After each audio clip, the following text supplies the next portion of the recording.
Kita beralih ke kabar lainnya pemirsa, Gubernur DKI Jakarta Anies Baswedan mengusulkan tambahan ketentuan dalam screening vaksinasi AstraZeneca. Usulan itu menyusul meninggalnya warga Buaran Durensawit sehari setelah disuntik vaksin AstraZeneca.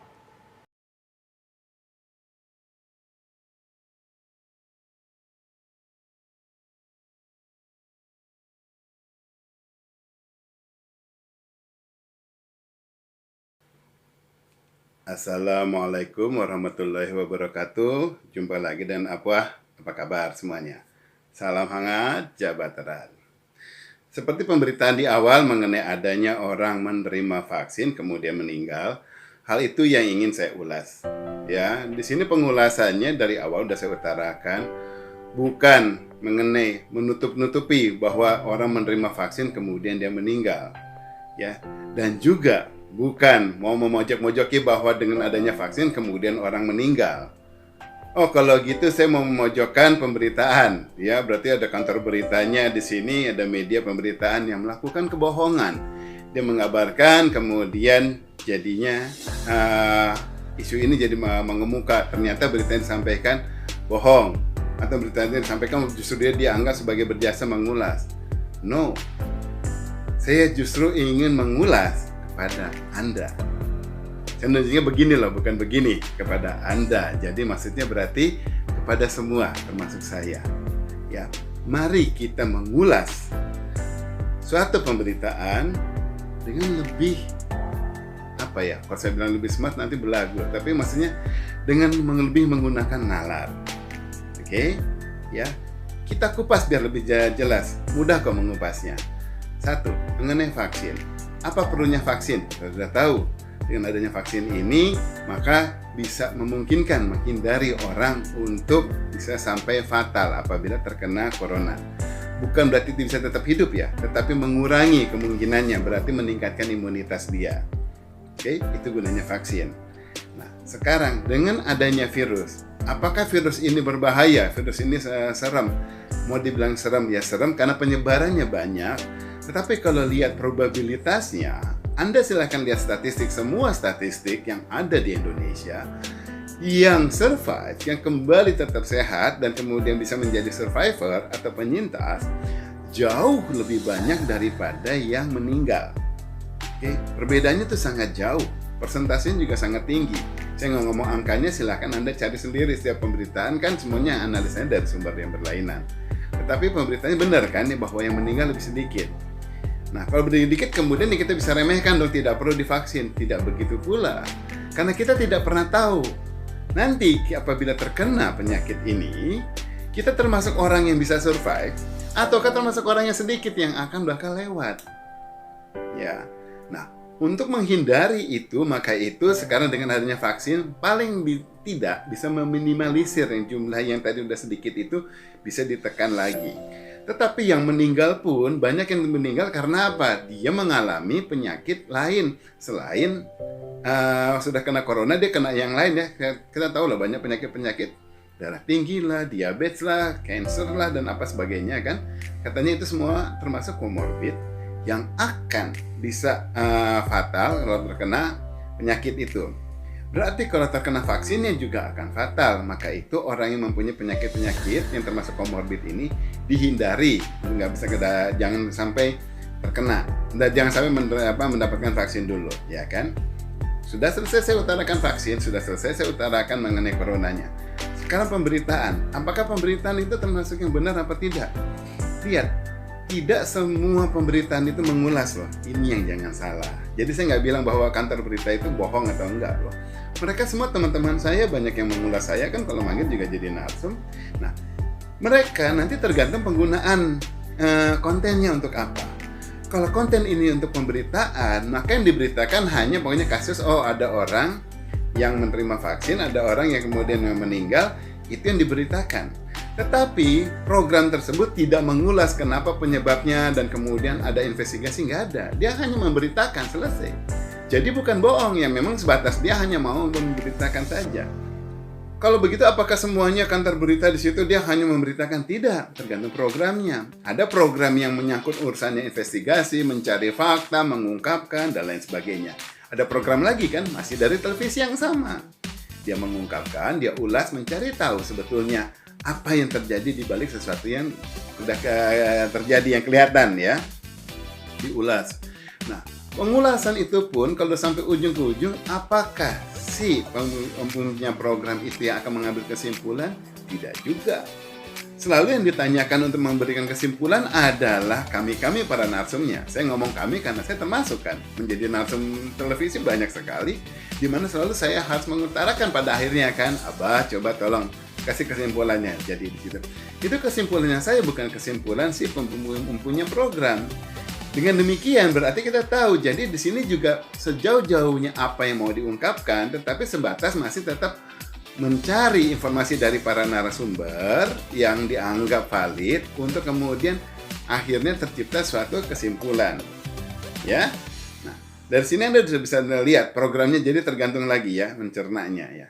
Nah, sekarang saat ini semua tergabung, itu kemudian siapa yang mesti mencerna? Apa mereka? Apa si korban? Udah nggak bisa, udah meninggal.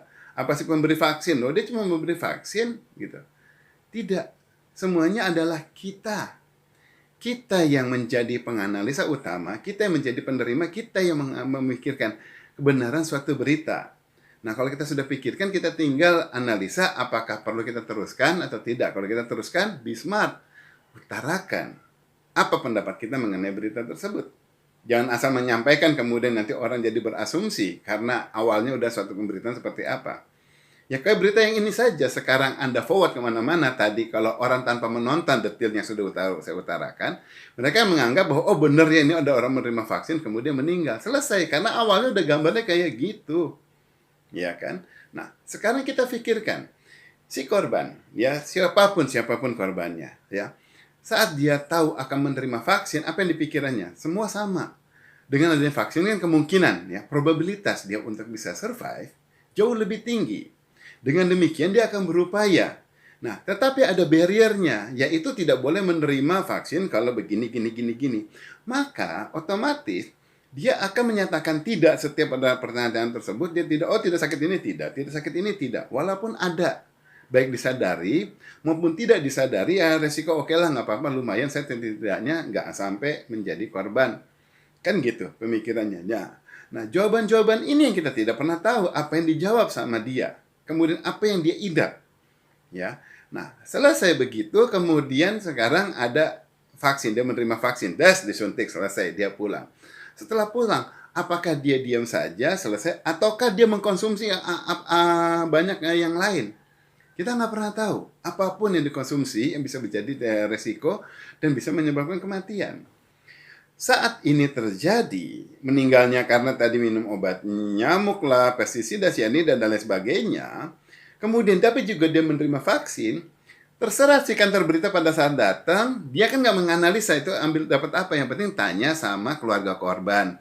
Kenapa dia meninggal? Keluarga korban juga melihat apa yang sudah terjadi paling dasar aja. Oh, waktu itu tanggal sekian menerima vaksin, kemudian dia meninggal. Langsung diberitakan, jadi penerima vaksin meninggal. Nggak teliti, nggak jeli dong loh. Dia kan cuma memberitakan. Dia nggak melakukan pengulasan, si pemberita ini nggak nanya lebih detail. Selain mendapatkan vaksin, udah mendapatkan apa saja, bagaimana kehidupannya, bagaimana analisa kesehatannya, bagaimana labnya, dan lain sebagainya. Nggak ditanya kan, dasar aja gitu loh.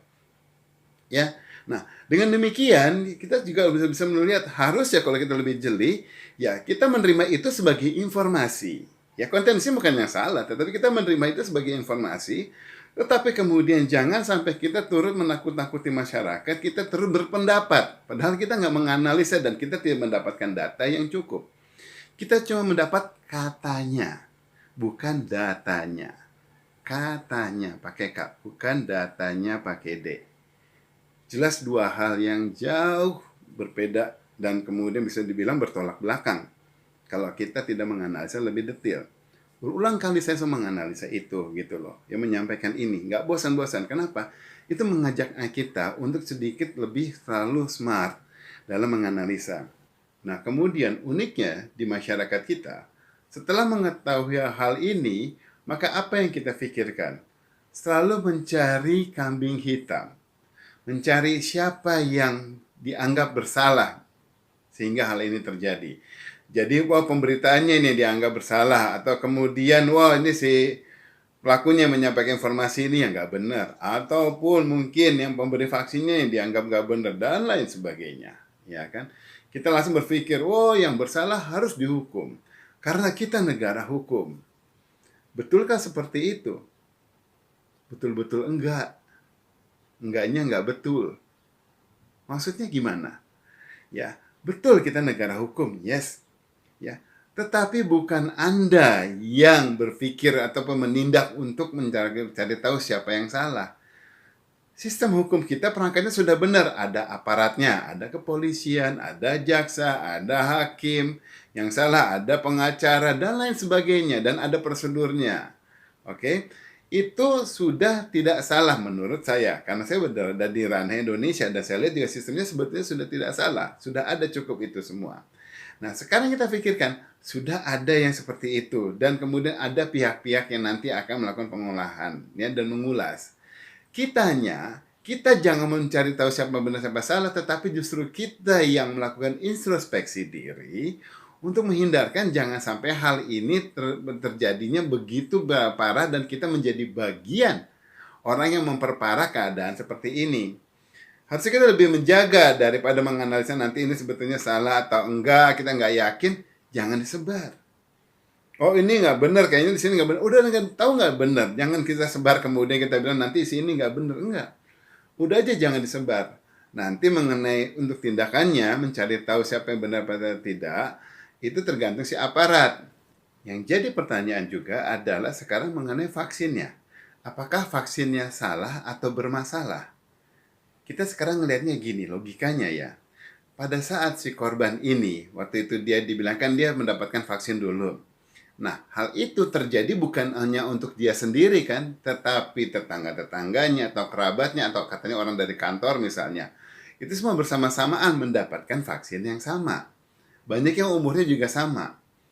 Sekarang teman-temannya ataupun yang sama-sama dalam batch tersebut, ada yang mengalami hal yang sama nggak? Misalnya ada sekian banyak orang yang meninggal bersama-samaan dari batch tersebut, berarti memang kita ketahui vaksinnya itu bermasalah atau ada masalah. Ya kan? Tetapi kan yang lainnya fine-fine aja, nggak ada masalah kan? Gitu loh. Mungkin ada banyak yang umurnya sama juga gitu. Kemudian kita logikanya gini. Setelah sekian banyak, ya udah banyak banget orang mendapatkan vaksin. Bukan hanya di sana, tapi di berbagai tempat. Dan masih fine aja, banyak juga yang lolos kok. Oke-oke aja, dan kemudian sembuh-sembuh aja. Ada juga orang malah mendapatkan vaksin, tetapi dia juga masih terkena COVID. Kita juga nggak tahu apakah terkena COVID-nya sebelum menerima vaksin, pernah diulas kan? Ya, jadi sebelum menerima vaksin, dia sudah terkena COVID, kemudian divaksin. Ya, sudah COVID-nya udah COVID-nya udah masuk, kemudian dia divaksin. Ya, otomatis dia akan jadi tetap sakit. Ya, oke. Kita sekarang lihat tindakan dinas. Ya, dalam hal ini pemerintah sempat kan diutarakan katanya dari pemerintah provinsi yang bersangkutan langsung meminta kepada Menteri Kesehatan untuk menambahkan syarat mengenai kondisi orang untuk kalau mendapatkan vaksin harus ada kondisi lagi. Ya, kita pikirnya apakah itu terjadi setelah sekian banyak orang? Apa baru satu? Ini kalau baru satu kemudian Pemprovnya itu sudah melakukan pemikiran-pemikiran tertentu untuk melakukan perubahan, kayaknya nggak lengkap juga. Ya, satu dasar loh.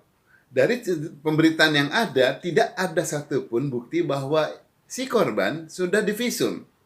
Kalau sudah divisum nanti bisa kelihatan apakah betul-betul dia meninggal sakit karena sakit yang ini, ataukah sebetulnya di kandungan darahnya ada hal-hal yang lain yang bisa menjadi penguat bukti. Sebetulnya menyebabkan dia meninggal apa sih? Ini kan nggak ada, ya. Jadi tindakan pemerintah pun di situ saya nggak bisa bilang bahwa itu salah, namanya pemerintah. Dia harus melihat ada melakukan tindakan. Kalau nggak kayaknya kok acu-acu saja. Jadi juga satu tindakan. Nah, si pemberitaannya ya wajar karena dia mendapatkan informasinya dari narsum yang ada. Apapun kata narsum, itulah yang diberitakan. Gitu loh. Kayaknya udah saya ulas tadi ya, nggak perlu dia nggak bukan momennya lagi gitu. Oke, nah kemudian dengan adanya informasi yang seperti ini, apa yang harus kita lakukan? Ya saya nggak bilang untuk jangan disebarkan, tetapi paling tidak kita dengan berpikir seperti ini, kita lebih mengerti, lebih smart, dan semoga penerima-penerima konten dari kita juga melakukan yang sama. Kemudian dia juga akan bisa mengulas, tapi hati-hati jadinya nanti Anda yang asal mengirimkan, kemudian diterima oleh orang yang mampu mengulas dan mempunyai analisis yang lebih baik, dia mengkontra sama Anda dibilang hoax loh, Anda di situ. Oh enggak, saya enggak hoax, sudah dari kantor berita. Oh enggak, belum tentu kan berita benar kan saya bilang tadi kan. Wah kalau gitu kan berita yang bohong lah, belum tentu saya bilang tadi kan pemberitaan. Nah, hal-hal yang seperti ini daripada Anda dipersalahkan, kemudian daripada Anda juga mencoba menyalahkan pihak lain, kalau saat itu Anda menahan untuk tidak meneruskan berita yang kayak gini, tetapi Anda terima, selesai di level Anda. Selesai. Nggak perlu Anda teruskan lagi kemana-mana. Anda yang mengulas ya konten ini. Dan kemudian paling tidak malah Anda balikan kepada yang mengirim. Jangan Anda yang meneruskan. Dengan Anda meneruskan, Anda tidak menjadi lebih pintar. Dan Anda tidak menjadi lebih baik mengabarkan seseorang. Karena ada orang yang tetap menjadi korban kalau memang itu adalah sesuatu yang sifatnya memang yang buruk dari pemberitaan apapun, tanpa ataupun dengan mendapatkan berita Anda. Jadi kita bukan menjadi kantor berita, kita hanya sosial media. Sampaikan sesuatu yang sebelum dikirimkan, coba pikirkan dulu gitu loh. Udah saya utarakan, saring sebelum sebar gitu ya, disaring dulu, oke? Nah, berbagai hal yang kayak gini coba Anda combine, selanjutnya silahkan Anda analisa sendiri, termasuk yang saya utarakan di sini. Mau Anda percayai, mau Anda nggak benar atau tidak, itu semua terserah Anda. Tapi saya sudah menyampaikan bahwa kalau Anda nanti yang mengikuti pakai cara-cara gini, Anda termasuk orang yang smart loh. Gitu loh, ya tidak akan mungkin terpancing. Karena akhirnya tetap kepada diri Anda, kepada lingkungan Anda yang Anda sebar-sebari, bagaimana Anda bisa mengajak mereka untuk bisa smart seperti Anda. Itu saja yang yang bisa saya sampaikan. Semoga informasi ini bisa bermanfaat. Semoga masyarakat juga lebih clear. Mohon maaf kalau ada pihak-pihak yang tersentil. Mohon maaf kalau ada kata-kata yang kurang tepat. Mohon maaf kalau ada penyampaian yang juga kurang lengkap dari saya. Tolong saya diberitahu. Ya kesalahan saya di mana informasinya. Jadi nanti kemudian kita mencoba memberikan lagi sesuatu berikutnya lebih diupayakan untuk bisa lebih baik lagi. Saya mohon pamit ya. Wassalamualaikum warahmatullahi wabarakatuh. Salam hangat, jabat erat.